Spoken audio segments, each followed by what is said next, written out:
जो भी वॾा माण्हू आहिनि असांजी मदद करे ताकी असांजे हुते बि झूलेलाल साईं जो वास थिए। जय श्री झूलेलाल। मुंहिंजो नालो आनंद मूलचंदानी आहे। मां कोषाध्यक्ष मान्यवास मानसरोवर पूज्य सिंधी पंचायत जो आहियां।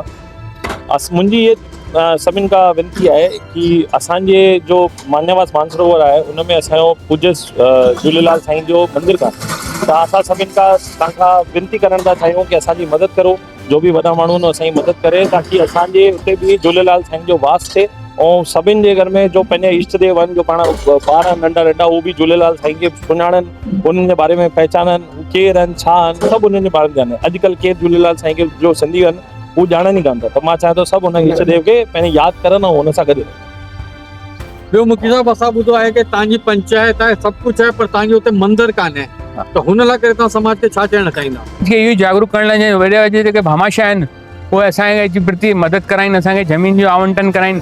बाक़ी मंदिर ठाहिण जी जिम्मेदारी सॼी असां रहंदी, असांखे ख़ाली मंदिर जी ज़मीन आवंटन कराइण में सहयोग कनि। इहा असांजे भामाशाहनि खे, सिंधी समाज जे पूरे वर्ल्ड पूरे विश्व जे सिंधी समाज जे भामाशाहनि खे असांजी निमाणी वेनिती आहे। तव्हांजे हुते सिंधी परिवार घणा आहिनि? असांजे हुते सिंधी परिवार लॻभॻि 200 परिवार आहिनि।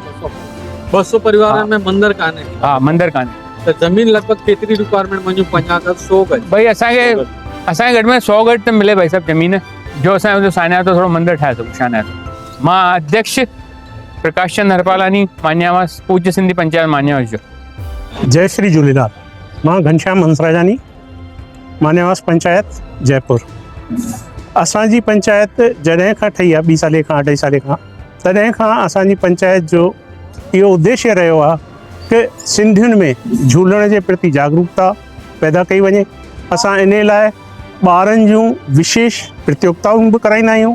उन खां अलावा उन्हनि खे झूलण जे बारे में ऐं सिंधियत जे बारे में ऐं सनातन धर्म जे बारे में पूरो नॉलेज थिए, इन जी बि कोशिशि कंदा आहियूं। इन लाइ हर दफ़े असां अलॻि अलॻि क्विज़ बि आयोजित कंदा आहियूं, अलॻि अलॻि कैलेंडर घरनि में ॾेई ईंदा आहियूं, लॻाईंदा आहियूं, अलॻि अलॻि मोमेंटो हर घर खे ॾींदा आहियूं, उते रखे ईंदा आहियूं परमानेंट, जीअं हर को माण्हू झूलण जी मूर्तिअ खे ॾिसे ऐं सम्झे, ऐं ॿार बि इन लाइ जेको आहे अॻियां वधी करे इन बारे में जानकारी कनि। असां हमेशह पहिरें दफ़े खां ई इहो सोच कयो आहे कि इन मामले में नयूं नयूं जेको आहे क्षितिज छा थी सघनि था। पहिरियों दफ़ा असां इहा कोशिशि कईसीं कि पंहिंजे दिल्लीअ में जेको झूलण साईं जो नंगली धाम में मंदिर आहे, उते जेको आहे वञूं ऐं सभिनी सिंधियुनि खे इहा हिकु जानकारी पहुचायूं कि हिते जेको असां सिंधियुनि खां अलावा ॿियो समाज बि झूलण जे प्रति केतिरो डेडिकेटेड आहे, उन्हनि जी केतिरी श्रद्धा रखे थो प्रति, ऐं उन्हनि जी केतिरी पूॼा करे थो। इन लाइ बि सभिनी खां पहिरीं असांजी सिंधी पंचायत, सेंट्रल पंचायत ऐं सभिनी देश जे सभिनी पंचायत मां असांजी मान्यवास जयपुर पंचायत सभिनी खां पहिरीं वञी उते हाज़िरी ॾिनी, झूलण साईं जो दर्शन कयो ऐं उते वञी मिली बि आया सभिनी सां। हाणे असांजो इहो आहे कि लेटेस्ट में हींअर कुंभ जो मेलो हले पियो, जिते देशी विदेशी ऐं इंटरनेशनल सभई संस्थान जा माण्हू ऐं प्रतिनिधि पहुचनि पिया था। असांखे इहा थोरी उत्सुकता थी कि असांजे इष्ट देव जे बारे में भी उते कुझु जानकारी मिले।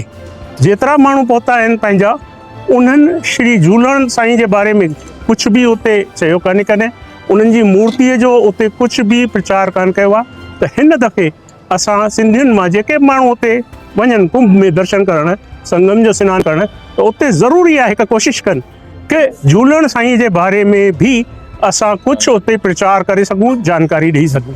त सभिनी खे मुंहिंजी निमाणी विनती आहे कि सभई जेके बि सिंधी उते पहुचनि, झूलण साईं जे बारे में ज़रूरु कुझु न कुझु जानकारी ऐं जेको आहे प्रचार कनि। धन्यवाद। जय श्री झूलेलाल।